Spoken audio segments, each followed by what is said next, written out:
If you hate another person, that hate may bind you to him through as many lives as you allow the hate to consume you.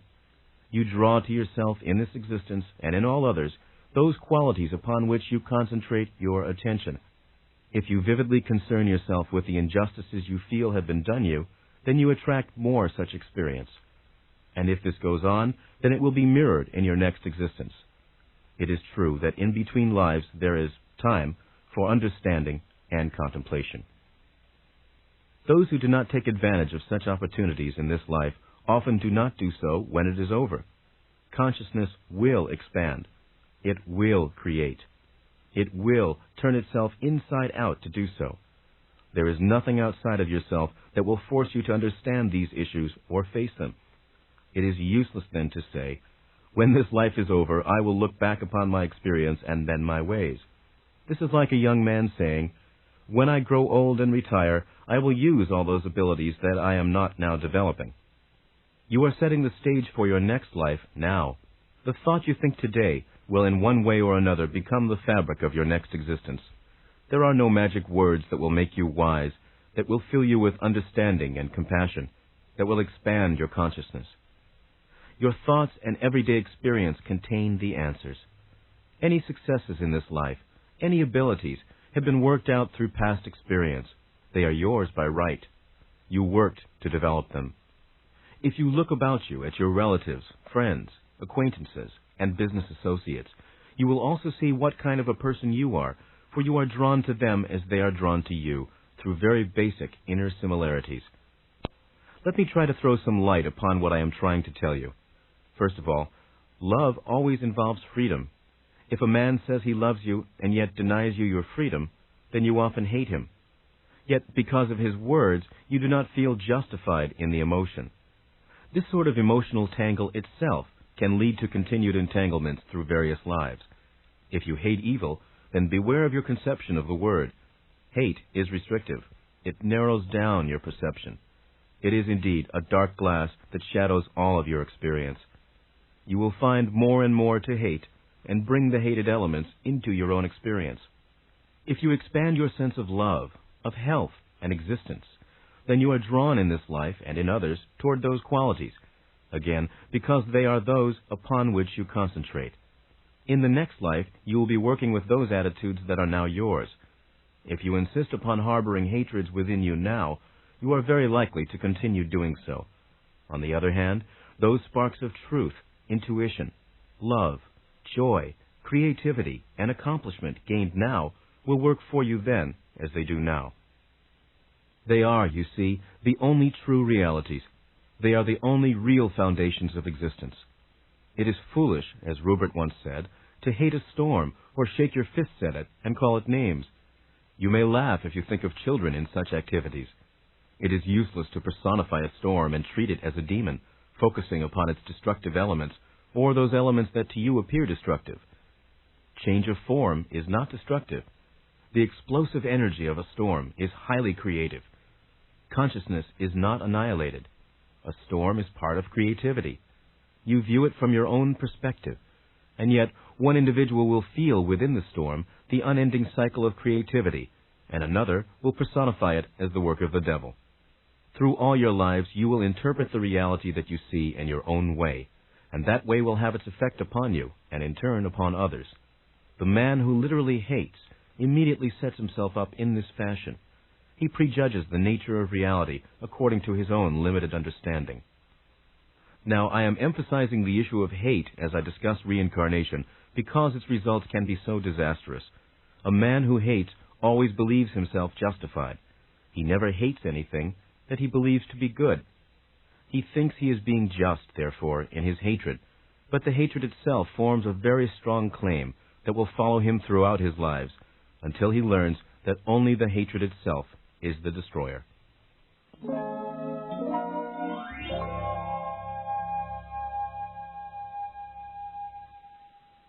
Now, Seth speaks of the dimensions of God and of the crucifixion of Christ.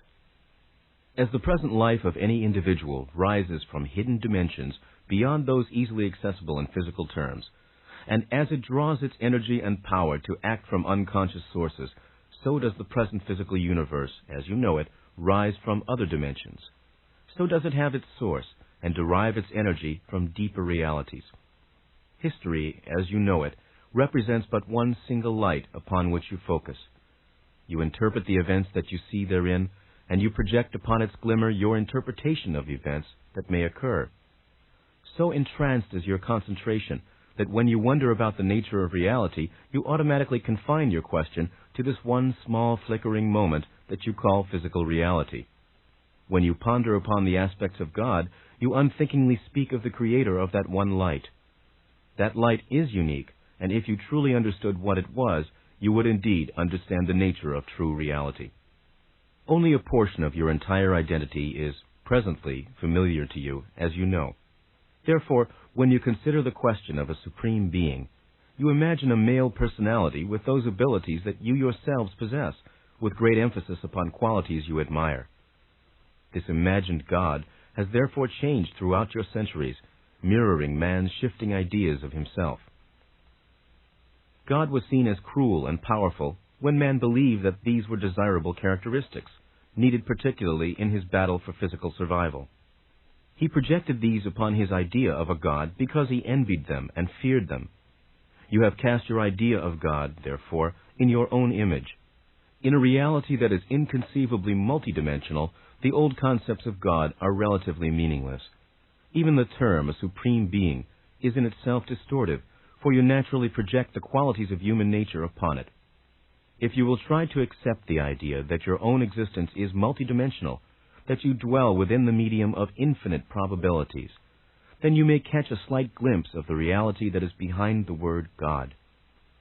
And you may understand why it is almost impossible to capture a true understanding of that concept in words. God, therefore, is first of all a creator, not of one physical universe, but of an infinite variety of probable existences, far more vast than those aspects of the physical universe with which your scientists are familiar. He did not simply send a sun to live and die on one small planet. He is a part of all probabilities. There have been parables told and stories of beginnings. All of these have been attempts to transmit knowledge in as simple terms as possible. Often, answers were given to questions that literally have no meaning outside of your own system of reality. For example, there was no beginning, and there will be no end. Yet parables have been given telling you of beginnings and endings simply because with your distorted ideas of time, beginnings and endings seem to be inseparable, valid events. Your Christ figure represents, symbolically, your idea of God and his relationships. There were three separate individuals whose history blended, and they became known collectively as Christ. Hence, many discrepancies in your records. These were all males, because at that time of your development, you would not have accepted a female counterpart. These individuals were a part of one entity. You could not but imagine God as a father. It would never have occurred to you to imagine a God in any other than human terms, earth components. The events of the crucifixion of Christ, as they are recorded, did not occur in history. It was a psychic, but not a physical event. Ideas of almost unimaginable magnitude were played out. Judas, for example, was not a man in your terms. He was, like all the other disciples, a blessed, created fragment personality, formed by the Christ personality. He represented the self-betrayer. He dramatized a portion of each individual's personality that focuses upon physical reality in a grasping manner and denies the inner self out of greed. Each of the 12 represented qualities of personality that belonged to one individual, and Christ as you know him represented the inner self. The 12, therefore, plus Christ as you know him, the one figure composed of the three, represented an individual earthly personality, that is, the inner self, and 12 main characteristics connected with the egotistical self. As Christ was surrounded by the disciples, so the inner self is surrounded by these physically oriented characteristics, each drawn outward toward daily reality on the one hand, and yet orbiting the inner self. The disciples, therefore, were given physical reality by the inner self, as all of your earthly characteristics come out of your inner nature. This was a living parable, made flesh among you, a cosmic play worked out for your behalf, couched in terms that you could understand. The lessons were made plain, as all the ideas behind them were personified. If you will forgive the term, this was like a local morality play, put on in your corner of the universe. This does not mean it was less real than you previously supposed. In fact, the implications of what is said here should clearly hint at the more powerful aspects of godhood. The same kinds of dramas in different ways have been given, and while the drama is always different, it is always the same. This does not mean that a Christ has appeared within each system of reality. It means that the idea of God has manifested within each system in a way that is comprehensible to the inhabitants. This drama continues to exist. It does not belong, for example, to your past. Only you have placed it there. This does not mean that it always reoccurs. The drama, then, was far from meaningless, and the Spirit of Christ, in your terms, is legitimate. As I said, the crucifixion was a psychic event, and exists as do all the other events connected with the drama. Christ, the historical Christ, was not crucified. He had no intention of dying in that manner. But others felt that to fulfill the prophecies in all ways, crucifixion was a necessity. Christ did not take part in it. There was a conspiracy in which Judas played a role, an attempt to make a martyr out of Christ. The man chosen was drugged, hence the necessity of helping him carry the cross, and he was told that he was the Christ. He believed that he was. He was one of those deluded, but he also himself believed that he, not the historical Christ, was to fulfill the prophecies. Mary came because she was full of sorrow for the man who believed he was her son. Out of compassion, she was present. The group responsible wanted it to appear that one particular portion of the Jews had crucified Christ, and never dreamed that the whole Jewish people would be blamed. The tomb was empty because the same group carted the body away. Mary Magdalene did see Christ, however, immediately after. Christ was a great psychic. He caused the wounds to appear then upon his own body, and appeared both physically and in out-of-body states to his followers. He tried, however, to explain what had happened, and his position, but those who were not in on the conspiracy would not understand, and misread his statements. Peter 3 times denied the Lord, saying he did not know him, because he recognized that that person was not Christ. The plea, "Peter, why hast thou forsaken me?" came from the man who believed he was Christ, the drugged version. Judas pointed out that man. He knew of the conspiracy and feared that the real Christ would be captured. Therefore he handed over to the authorities a man known to be a self-styled Messiah, to save, not destroy, the life of the historical Christ.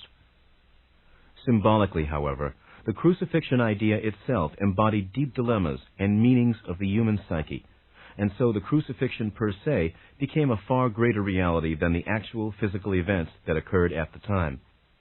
Only the deluded are in danger of, or capable of, such self-sacrifice, you see, or find it necessary. Only those still bound up in ideas of crime and punishment would be attracted to that kind of religious drama, and find within it deep echoes of their own subjective feelings. Christ knew clairvoyantly that these events in one way or another would occur, and the probable dramas that could result. The man involved could not be swerved from his subjective decision. He would be sacrificed to make the old Jewish prophecies come true, and he could not be dissuaded. In the Last Supper, when Christ said, "This is my body, and this is my blood," he meant to show that the Spirit was within all matter, interconnected, and yet apart. That his own spirit was independent of his body, and also in his own way to hint that he should no longer be identified with his body, for he knew the dead body would not be his own. This was all misunderstood. Christ then changed his mode of behavior, appearing quite often in out-of-body states to his followers. Before, he had not done this to that degree. He tried to tell them, however, that he was not dead, and they chose to take him symbolically. His physical presence was no longer necessary, and was even an embarrassment under the circumstances. He simply willed himself out of it. He knew that without the wounds, they would not believe he was himself, because they were so convinced that he died with those wounds. They were to be a method of identification, to be dispensed with when he explained the true circumstances. He ate to prove he was still alive, but they took this simply to mean that the Spirit could partake of food. They wanted to believe that he had been crucified and arisen. Other religions were based upon different dramas. in which ideas were acted out in a way that was comprehensible to various cultures. Unfortunately, the differences between the dramas often led to misunderstandings, and these were used as excuses for wars. These dramas are also privately worked out in the dream state. In visions and inspirations, men knew that the Christ drama would be enacted and hence recognized it for what it was when it occurred physically. Its power and strength then returned to the dream universe. It had increased its vigor and intensity through the physical materialization. In private dreams, men then related to the main figures in the drama, and in the dream state they recognized its true import. God is more than the sum of all the probable systems of reality He has created, and yet He is within each one of these, without exception.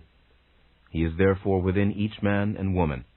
He is also within each spider, shadow, and frog, and this is what man does not like to admit. God can only be experienced, and you experience Him, whether or not you realize it, through your own existence. He is not male or female, however, and I use the terms only for convenience's sake. In the most inescapable truth, He is not human in your terms at all, nor in your terms is He a personality. Your ideas of personality are too limited to contain the facets of His multidimensional existence. The inner experience with the multidimensional God can come in two main areas. One is through the realization that this prime moving force is within everything that you can perceive with your senses. The other method is to realize that this primary motive force has a reality independent of its connection with the world of appearances. As there are portions of reality that you do not consciously perceive, and other systems of probability of which you are not consciously aware, so also are there aspects of primary godhood that you cannot at this moment comprehend. I have tried to give you some idea of the far-reaching creative effects of your own thoughts. With that in mind, then, it is impossible to imagine the multidimensional creativities that can be attributed to all that is. The term, all that is, can be used as a designation to include all of those probable gods in all of their manifestations. Now, it is easier perhaps for some of you to understand the simple stories and parables of beginnings of which I have spoken. But the time has come for mankind to take several steps further, to expand the nature of his own consciousness by trying to comprehend a more profound version of reality. You have outgrown the time of children's tales. When your own thoughts have a form and reality, when they have validity even in other systems of reality of which you are unaware, then it is not difficult to understand why other systems of probabilities are also affected by your own thoughts and emotions.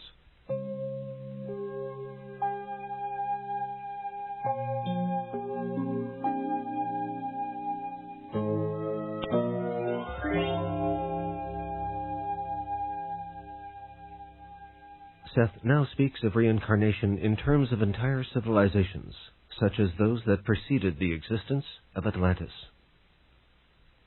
In a manner of speaking, it can be said that you have reincarnational civilizations as well as reincarnating individuals. Each entity who is born in flesh works toward the development of those abilities that can be best nurtured and fulfilled within the physical environment. He has a responsibility to and for the civilization in which he has each existence, for he helps form it through his own thoughts, emotions, and actions. He learns from failure as well as success.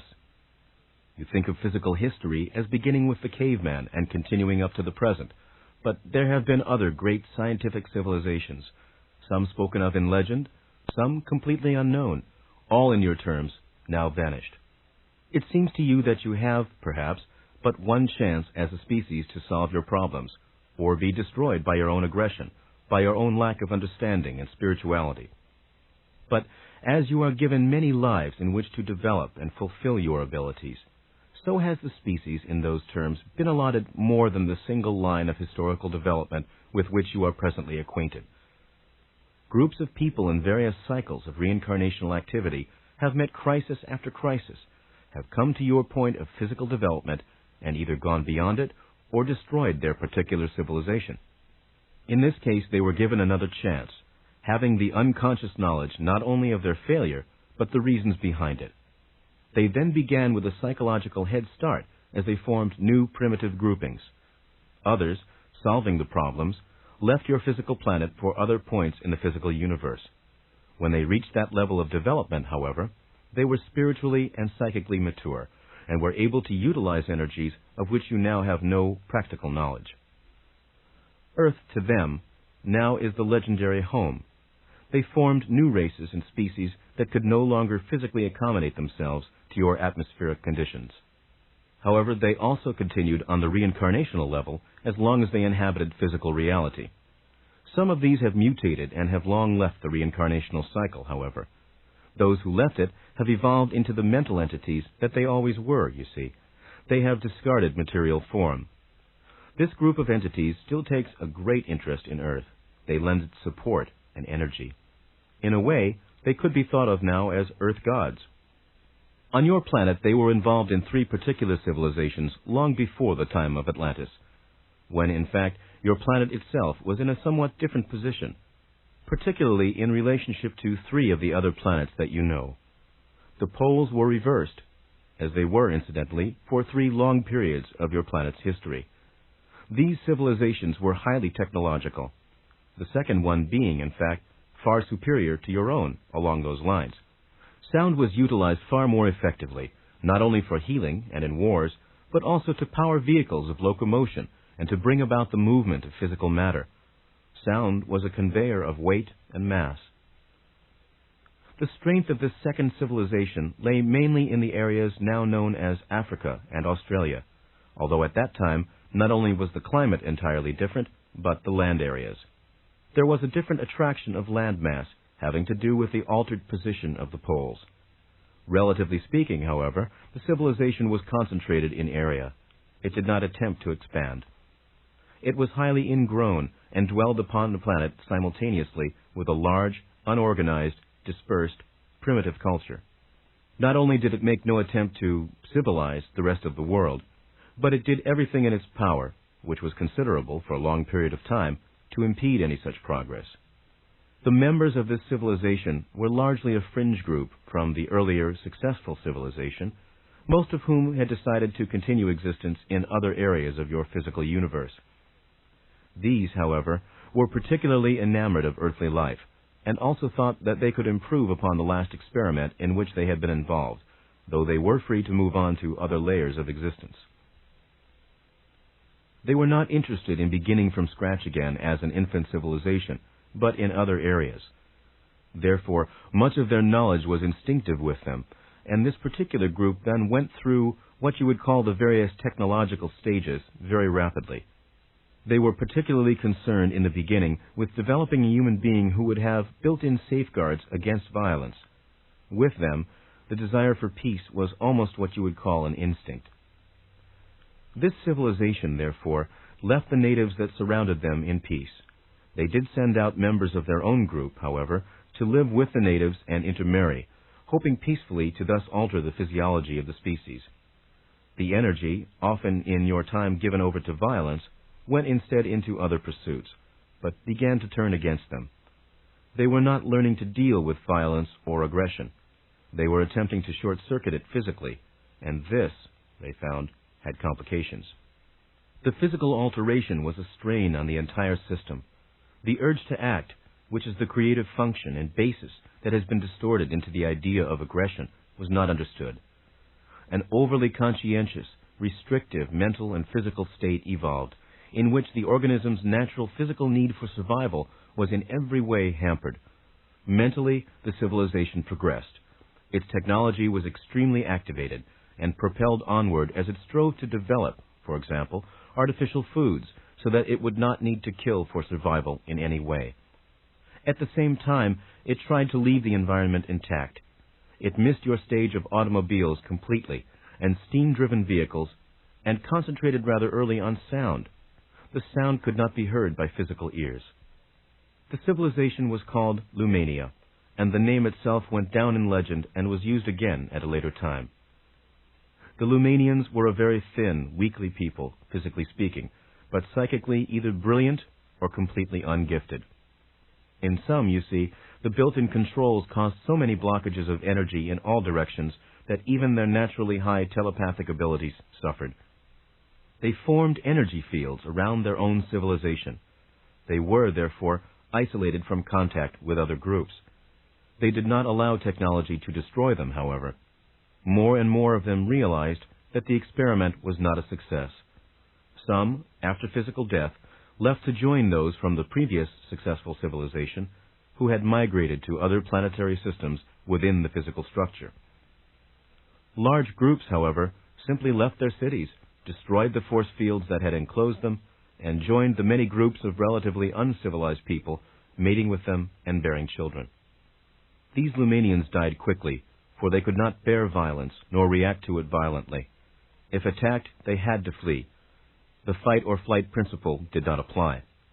The Lumanians' god symbol was a male one, a strong, physically powerful male figure who would therefore protect them, since they could not protect themselves. He evolved through the ages, as their beliefs did, and into him they projected those qualities that they could not themselves express. He was much later to appear as the old Jehovah, the god of wrath who protected the chosen people. The fear of natural forces was, therefore, initially extremely strong in them, and brought about a feeling of separation between man and those natural forces that nurtured him. They could not trust the earth, since they were not allowed to protect themselves against violent forces within it. Their vast technology and their great civilization was largely underground. They were, in those terms, the original cavemen, and they came out from their cities through caves also. Caves were not just places of protection in which unskilled natives squatted. They were often doorways to and from the cities of the Lumanians. Long after the cities were deserted, the following natives, uncivilized, found these caves and the openings. In the period that you now think of as the Stone Age, the men you think of as your ancestors, the cavemen, often found shelter not in rough, naturally formed caves, but in mechanically created channels that reached behind them, and in the deserted cities in which once the Lumanians dwelled. Some of the tools fashioned by the cavemen were distorted versions of those they had found.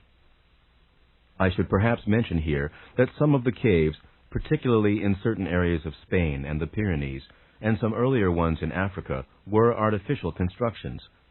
Now, these people moved mass with sound and actually conveyed matter through a high mastery of sound. This is how their tunnels were originally formed, and it was also the method used to form some of the caves in areas where originally there were few. Often, drawings on the cave walls were highly stylized information, almost like signs in your terms in front of public buildings, portraying the type of animals and beings in a given area. These drawings later were used as models by your early cavemen in the historical times to which you usually refer. The Lumanian civilization was the second and perhaps most interesting of the three civilizations. The first followed generally your own line of development and faced many of the problems that you now do. They were largely situated in what you call Asia Minor, but they were also expansive and traveled outward to other areas. These are the people I mentioned earlier, who finally went on to other planets within other galaxies, and from whom the people of the Lumanian civilization came. I have been speaking about the Lumanians in some detail because they are a part of your psychic heritage. The other two civilizations were in many ways more successful, and yet the strong intent behind the Lumanians' experiment was extremely volatile. While they were not able to solve the problem of violence, as they understood it in your reality, their passionate desire to do so still rings throughout your own psychic environment. Because of the true nature of time, the Lumanians still exist as they were in your terms. There are often bleed-throughs in the psychic atmosphere. These do not occur by chance, but when some kind of rapport causes effects to leap between systems that otherwise appeared quite separated. And so, there have been such bleed-throughs between your own civilization and the Lumanians. Various old religions picked up the idea of the Lumanians' fierce god figure, for example, in whom they managed to project their concepts of force, power, and violence. This god who had meant to protect them when non-violence would not allow them to protect themselves.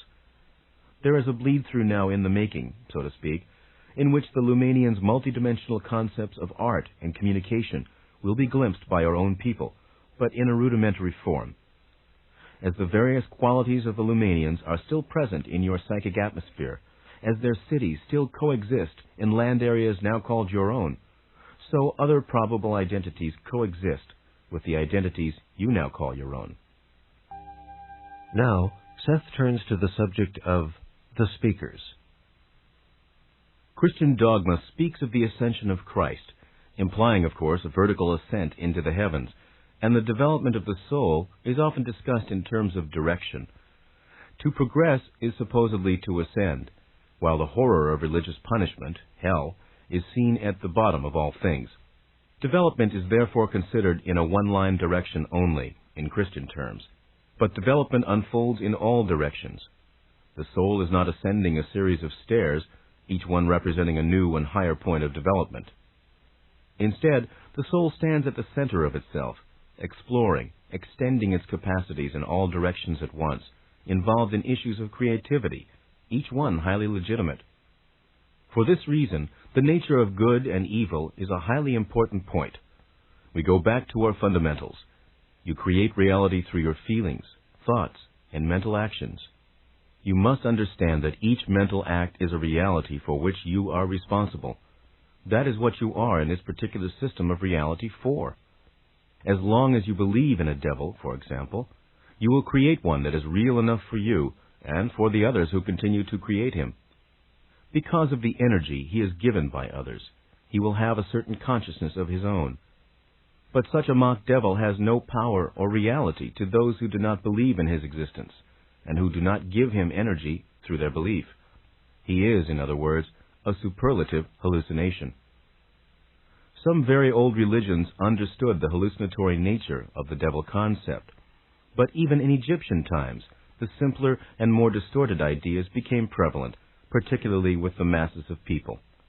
In some ways, men in those times could not understand the concept of a god without the concept of a devil.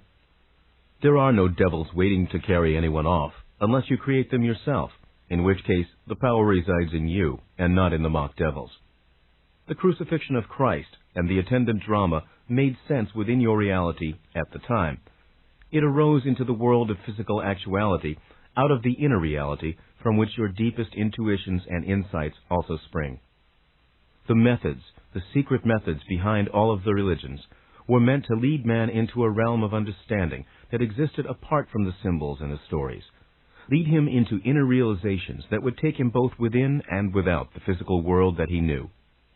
There are many manuscripts still not discovered from old monasteries, particularly in Spain, that tell of underground groups within religious orders who kept these secrets alive when other monks were copying old Latin manuscripts. There were tribes who never learned to write in Africa and Australia who also knew these secrets, and men called speakers who memorized them and spread them upward, even throughout northern portions of Europe, before the time of Christ. There have been less than 30 great speakers. The Christ entity was one. The Buddha was another. These speakers are as active when they are non-physical as when they are physical. The Christ entity had many reincarnations before the emergence of the Christ personality as known, as did the Buddha. The original source of the speaker data is the inner knowledge of the nature of reality that is within each individual. The speakers are to keep the information alive in physical terms, to see that men do not bury it within and dam it up, to bring the information to the attention of the conscious self. The Druids obtained some of their concepts from speakers. So did the Egyptians. The speakers predated the emergence of any religions that you know, and the religions of the speakers arose spontaneously in many scattered areas, then grew like wildfire from the heart of Africa and Australia. There was one separate group in an area where the Aztecs dwelled at a later date, though the land mass was somewhat different then, and some of the lower cave dwellings at times were underwater. Various bands of the speakers continued through the centuries. Because they were trained so well, the messages retained their authenticity. They believed, however, that it was wrong to set words into written form, and so did not record them. The speakers, singly, existed in your Stone Age period and were leaders. Their abilities helped the cavemen survive. There was little physical communication, however, in those days between the various speakers, and some were unaware of the existence of the others. Their message was as pure and undistorted as possible. It was for this reason, however, through the centuries, that many who heard it translated it into parables and tales. Now, strong portions of Jewish scriptures carry traces of the message of these early speakers, but even here, distortions have hidden the messages. Since consciousness forms matter, and not the other way around, then thought exists before the brain and after it. A child can think coherently before he learns vocabulary, but he cannot impress the physical universe in its terms. So this inner knowledge has always been available, but has to become physically manifest, literally made flesh. The speakers were the first to impress this inner knowledge upon the physical system, to make it physically known. Sometimes only one or two speakers were alive in several centuries. Sometimes there were many. They looked around them and knew that the world sprang from their interior reality. They told others. They knew that the seemingly solid natural objects about them were composed of many minute consciousnesses. They realized that from their own creativity they formed idea into matter, and that the stuff of matter was itself conscious and alive. They were intimately familiar with the natural rapport existing between themselves and their environment, and knew that they could alter their environment through their own acts. The speakers possess an extraordinary vividness of feeling and thought projection. They can impress others with greater import through their communications. They can move from inner to outer reality with easy ability. They know instinctively how to use symbolism. They are highly creative on an unconscious level, constantly forming psychic frameworks beneath normal consciousness that can be used both by themselves and others in dream and trance states. They often appear to others in the dream condition, and they help dreamers in the manipulation of inner reality. They form images with which the dreamers can relate, images that can be used as bridges and then as gateways into kinds of consciousness more separated from your own. The symbolism of the gods, the idea of the gods on Olympus, for example, the crossing over point at the river Styx, that kind of phenomena was originated by the speakers. The speakers were not confined in their activities to waking consciousness. In all periods of your time, they went about their duties both in the waking and sleep state. Conventional images of the Christian God and the saints may be utilized by the speakers, with all of this highly vivid.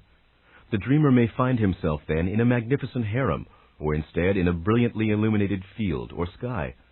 Some speakers confine their abilities to the dream state, and, waking, are largely unconscious of their own abilities or experience. Now, it is meaningless to call such dreams or dream places hallucinations, for they are representations of definitive, objective realities that you cannot perceive as yet in their own guise. The Egyptian religion was largely based upon the work of the speakers, and great care was given to their training. The outward manifestations given to the masses of the people became so distorted, however, that the original unity of the religion finally decayed. Each individual in his dreams has access to the information possessed by the speakers.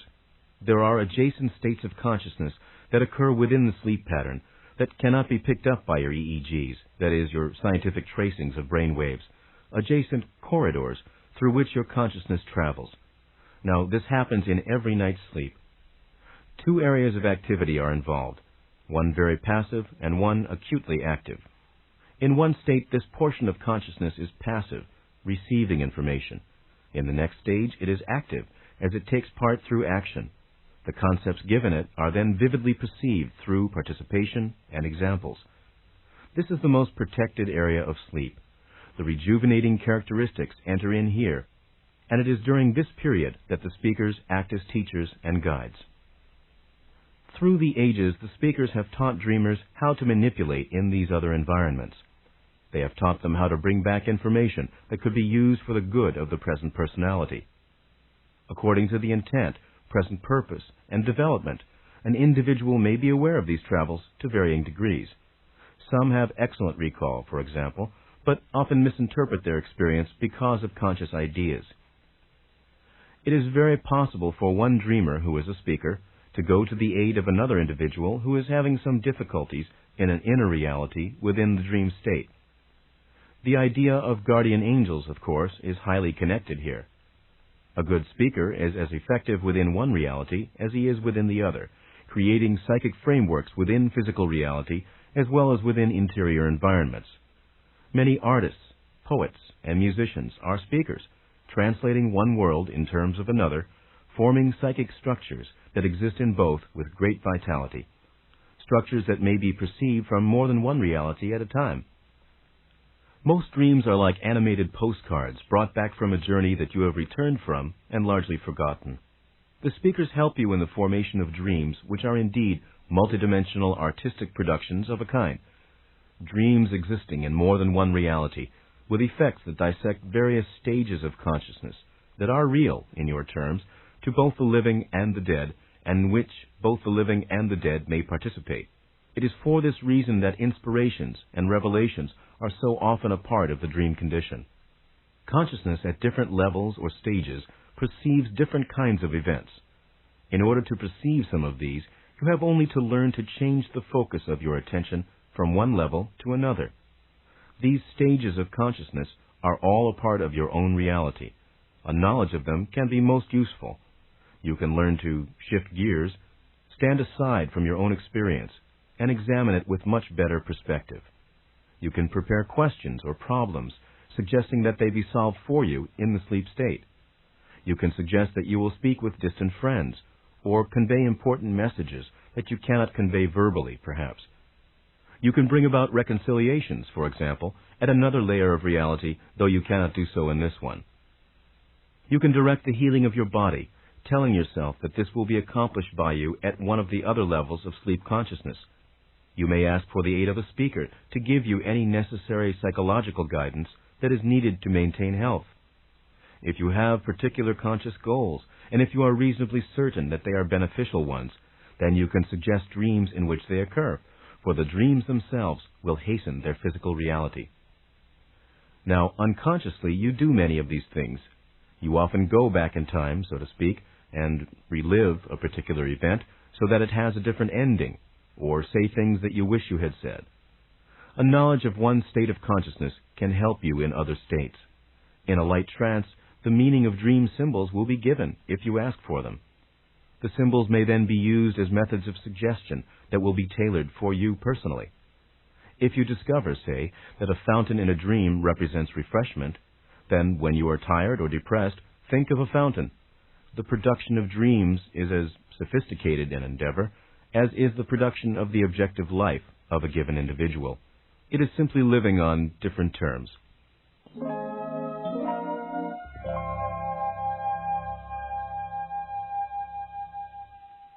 And now, Seth discusses the meaning of religion and the second coming.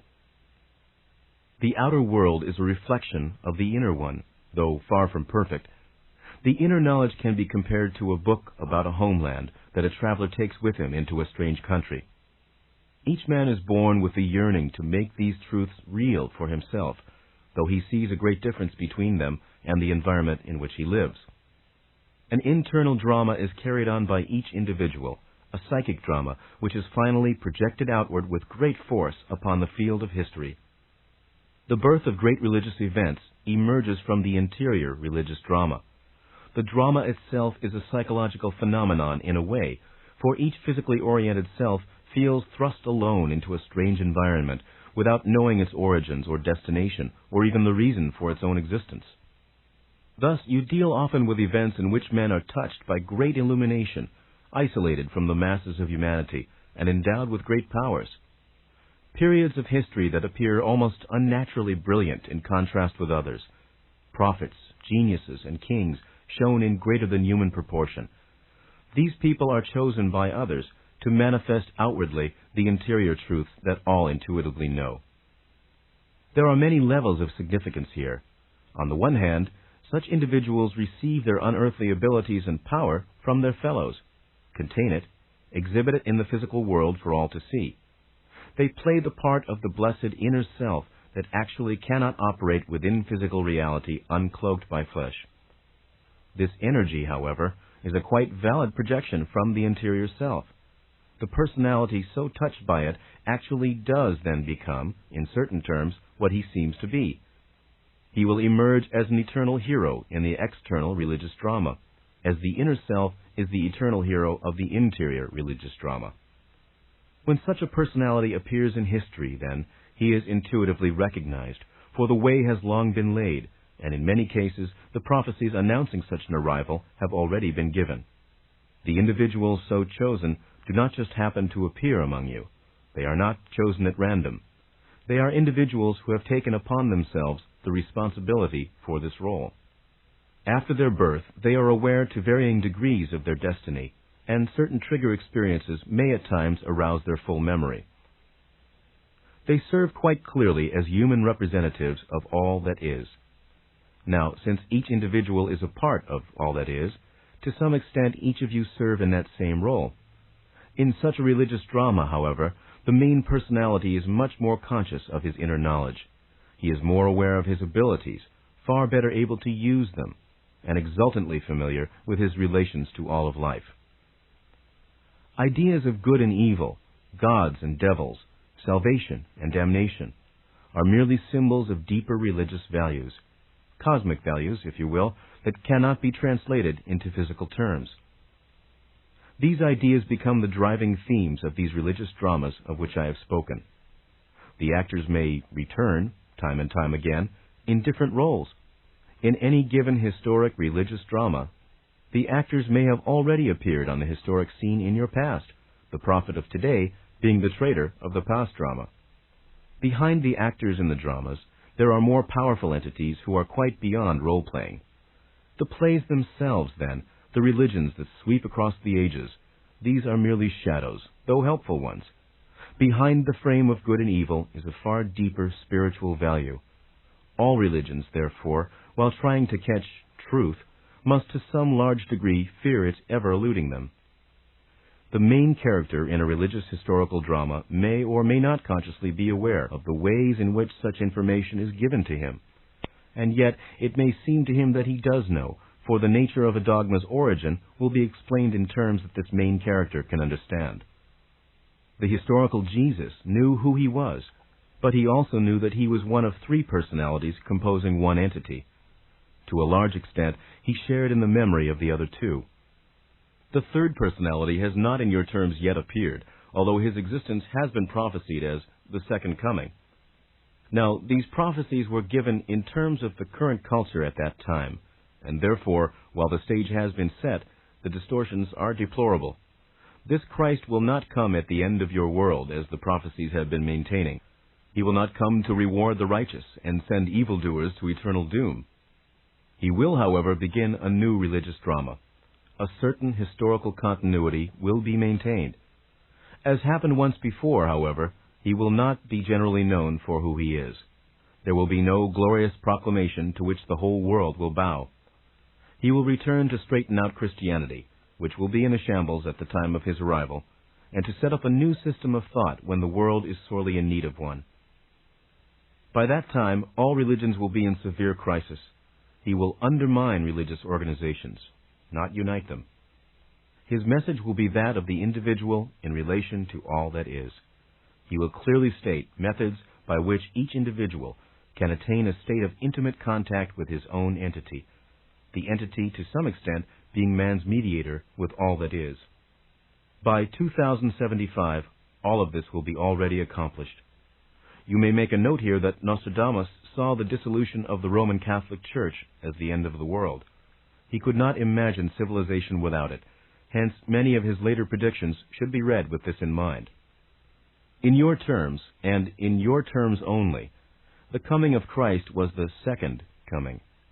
In those terms, and again this is important, in those terms only, he appeared at the time of Atlantis, but the records were destroyed and forgotten. Now, again in those terms, he is an entity who appears time and time again within your physical system, but he has been recognized on only two occasions, once in Atlantis and once in the Christ story as it has come down to you in all of its distortions. He appears and reappears, therefore, sometimes making himself known and sometimes not. He was not one personality, as I have told you, but a highly developed entity, sometimes appearing as a fragment of himself.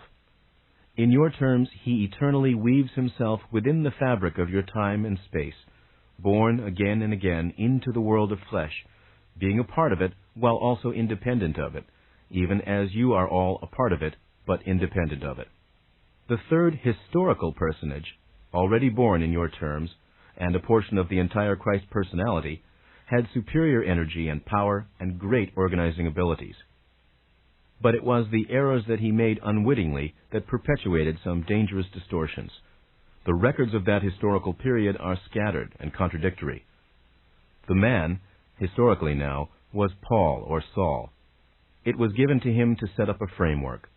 But it was to be a framework of ideas, not of regulations, of men, not of groups. Here he fell down, and he will return as the third personality in your future. Paul tried to deny knowing who he was until his experience with conversion. Allegorically, he represented a warring faction of the self that fights against his own knowledge and is oriented in a highly physical manner. It seemed he went from one extreme to another, being against Christ and then for him.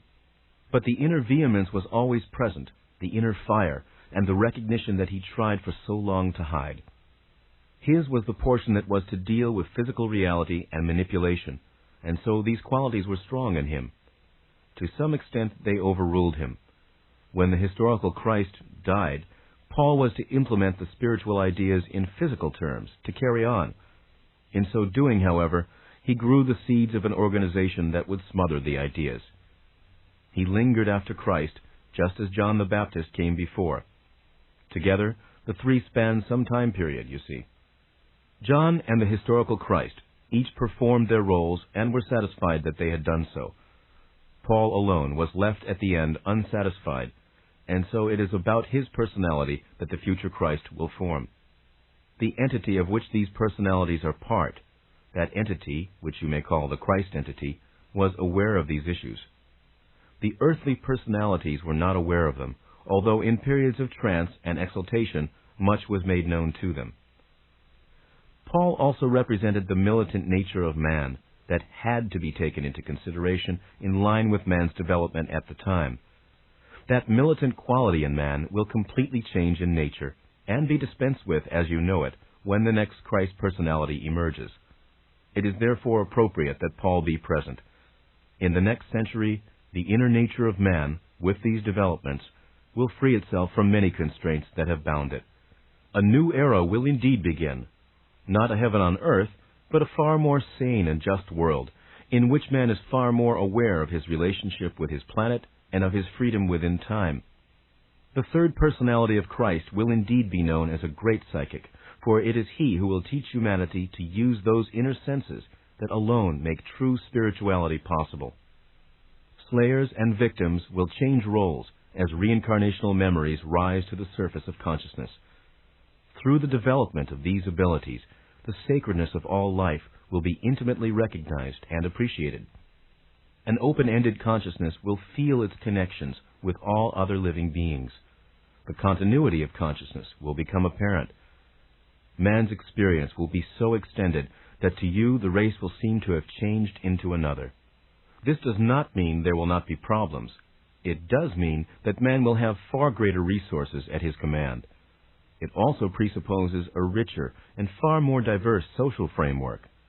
Men and women will find themselves relating to their brethren, not only as the people that they are, but as the people that they were.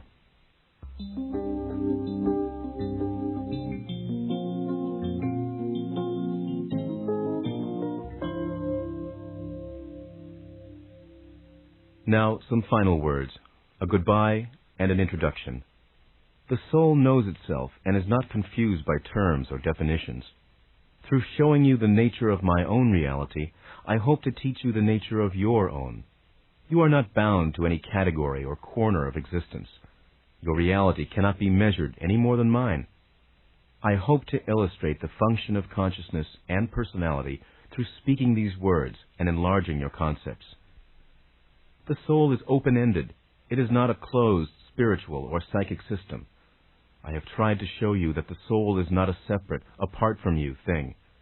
It is no more divorced from you than God is. There is no need to create a separate God who exists outside of your universe and separate from it, nor is there any need to think of a soul as some distant entity. God, or all that is intimately a part of you. His energy forms your identity, and your soul is a part of you in the same manner. The answers to the nature of reality, the intimate knowledge of all that is, that you all seek, is within your present experience. It will not be found outside of yourselves, but through an inner journey into yourself, and through the world you know. All of existence and consciousness is interwoven. Only when you think of the soul as something different, separate, and therefore closed, are you led to consider a separate God, a personality that seems to be apart from creation. You are not fated to dissolve into all that is. The aspects of your personality, as you presently understand them, will be retained. All that is the creator of individuality, not the means of its destruction. My own previous personalities are not dissolved into me any more than your past personalities. All are living and vital. All go their own way. Your future personalities are as real as your past ones. After a while, this will no longer concern you. Out of the reincarnational framework, there is no death as you think of it. Personality changes, whether it is within a body or outside of it, so you will change after death as you changed before it. In those terms, it is ridiculous to insist upon remaining as you are now, after death. It is the same as a child saying, "I am going to grow up, but I am never going to change the ideas that I have now." The multidimensional qualities of the psyche allow it to experience an endless realm of dimensions. Experience in one dimension in no way negates existence in another. You have been trying to squeeze the soul into tight concepts of the nature of existence, making it follow your limited beliefs. The door to the soul is open, and it leads to all the dimensions of experience. If you think, however, that the self as you know it is the end or summation of yourself, then you also imagine your soul to be a limited entity, bounded by its present ventures in one life alone, to be judged accordingly after death on the performance of a few paltry years. In many ways, this is a cozy concept, though to some it can be quite frightening with its connotations of eternal damnation. It is far too tidy an idea, however, to hint at the rich embellishments that are at the heart of divine creativity. The soul stands both within and without the fabric of physical life as you know it. You are not separated from the animals and the rest of existence by virtue of possessing an eternal inner consciousness. Such a consciousness is present within all living beings and in all forms. I titled this section, A Goodbye and an Introduction. The goodbye is my own, since I am now coming to a close. The introduction applies to each of you, for I hope that you will now be able to meet yourself face to face with a greater understanding of who and what you are. I would like, therefore, to introduce you to yourself. You will not find yourself by running from teacher to teacher, from book to book. You will not meet yourself through following any particular specialized method of meditation. Only by looking quietly within the self that you know can your own reality be experienced, with those connections that exist between the present or immediate self and the inner identity that is multidimensional. There must be a willingness, an acquiescence, a desire. If you do not take the time to examine your own subjective states, then you cannot complain if so many answers seem to elude you. You cannot throw the burden of proof upon another, or expect a man or teacher to prove to you the validity of your own existence. Such a procedure is bound to lead you into one subjective trap after another. As you listen to these words, the doorways within are open. You have only to experience the moment as you know it as fully as possible, as it exists physically within the room or outside in the streets of the city in which you live. Imagine the experience present in one moment of time over the globe, then try to appreciate the subjective experience of your own that exists in the moment and yet escapes it, and this multiplied by each living individual. This exercise alone will open your perceptions, increase your awareness, and automatically expand your appreciation of your own nature. The you, who is capable of such expansion, must be a far more creative and multidimensional personality than you earlier imagined. Each of you should in one way or another sense his own vitality in a way quite new to him, and find avenues of expansion opening within himself of which he was earlier unaware. The very nature of these words, the method of their creation and delivery, in themselves should clearly point out the fact that human personality has far more abilities than those usually ascribed to it. By now you should understand that all personalities are not physically materialized. As this was conceived and written by a non-physical personality and then made physical, so do each of you have access to greater abilities and methods of communication than those usually accepted. I hope that in one way or another my words have served to give each of you an introduction to the inner, multidimensional identity that is your own. And that, my dear friend, is the end, and we are finished.